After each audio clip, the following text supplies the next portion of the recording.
All right, team. So here is your weekly planner. It's nice and pretty. Miss Brown made it look nice. A lot of you were asking how to use this.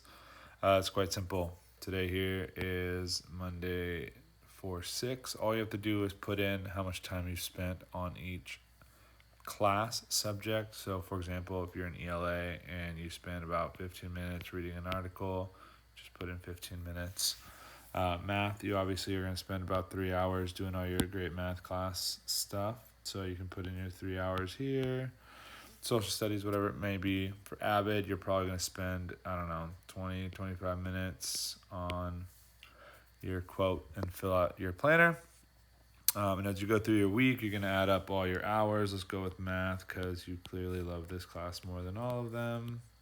So if you go 3 hours every single day because you're super dedicated, you'll end up with about 15 hours of math homework done every week.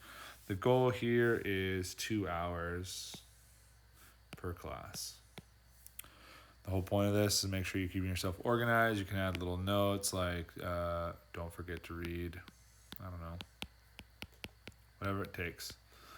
This is designed to help you stay organized, stay on task, and hopefully alleviate some of the stress because there's a lot going on and it's all online. So hopefully this is a tool that you enjoy.